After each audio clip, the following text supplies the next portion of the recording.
just as a parallel, a very similar thing.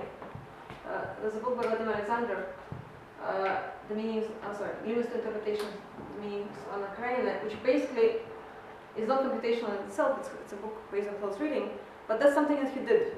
His method for the book as a kind of experiment was precisely a similar project to produce a map of possible readings. What potential readings are the text invites us to make? And he just went through the text. He marked what he called hermeneutic indices, which is especially telling instances of meaning creation, because they reveal something about the frame of reference that underlie the text. And just systematically, he found those hermeneutic indices, and with index cards saw which ones would occur together a lot. So, as a guide to limits of interpretation, to what potential meanings may be contained in the book. So what we're doing is somehow similar to that, but of course it's much more powerful because it's not a person with index cards, but a machine that can calculate much more and much faster. So one example we would like to finish with is color in Lolita. Nabokov is famous, among other things, for his synesthesia, for his attention to color. So we took colors as a group of interest, as a semantic group. We used WordNet and just a list of colors at this stage to create a list of potential colors that may occur in the novel. We searched for those in English and in Russian. And this is not the first time that color in Nabokov has drawn attention to itself. For example, there is a very nice article by Anna Verbitska on russet, the word russet in Nabokov. And she's a cognitive scientist, basically. She's not a brilliant literary scholar, but she noticed that, I'm summing up her argument very crudely, but that because rыжий is a very favorite word in Nabokov in Russian, it seems like he was thinking in terms of rыжий. The closest translation, closest analog that he found was russet in English. As a result, we have a very large occurrence of the word russet in English, which actually is extremely rare in the language. Not very many things are russet, but apart from potatoes perhaps, in English. However, suddenly we have all these russet things. So, so we have cross-linguistic interference here, and we have a very clear example of that in these languages, which we also again took into account. So some things with many networks of colors, some things we found so far is black, for example, is extremely important in the English Lolita, and connected to Humbert very much. Something I would not have suspected really. I mean, Lolita is a pretty colorful book, but actually darker colors are very prominent. And other things that we connect with.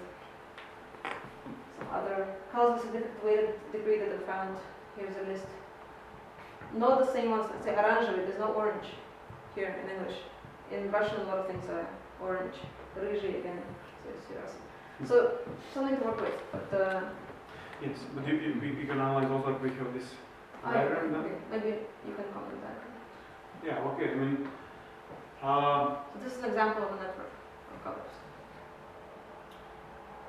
So, the thing, that there might be some maybe like a color mistakes here, just because of algorithm was doing something wrong coloring, and that is actually the one good slugword for me saying what is difference between like a personally developed tools or using a standard tools. Using standard tools actually may be more mature, stable, and you will get less, definitely will have much less development and like research involvement. So that is benefit for, honestly, to using standard tools.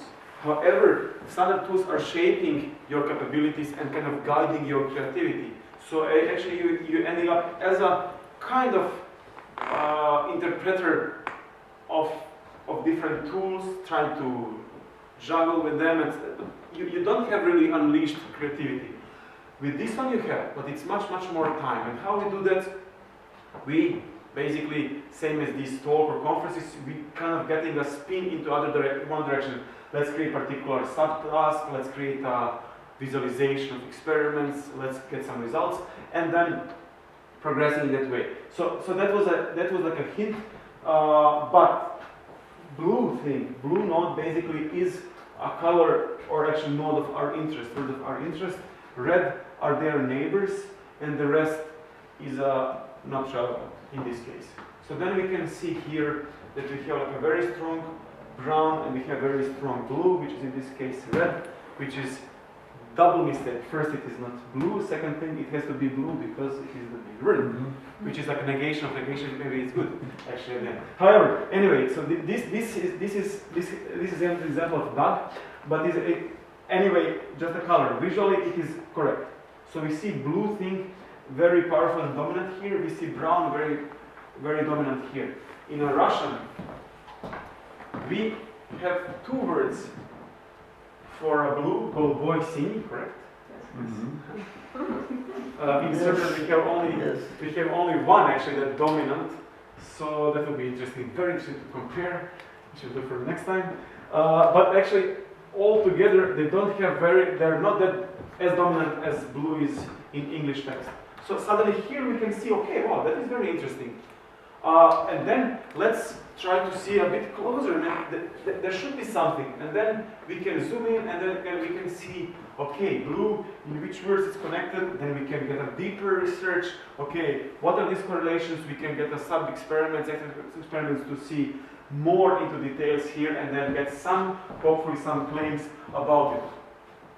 As you can see here, the most dominant words with the Russian version and the blue version.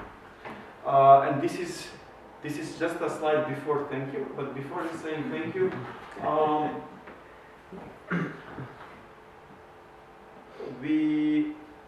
before saying thank you, the conclusion is here. You saw basically a much more powerful possibilities with this. You saw a lot of dangers just like using regular tools. So this is basically the two strongest arguments why we need that complex thing, or like at least that kind of pragmatic approach to achieve those results and basically to not make mistakes. Now, thank you. Thank you very much. Thank you.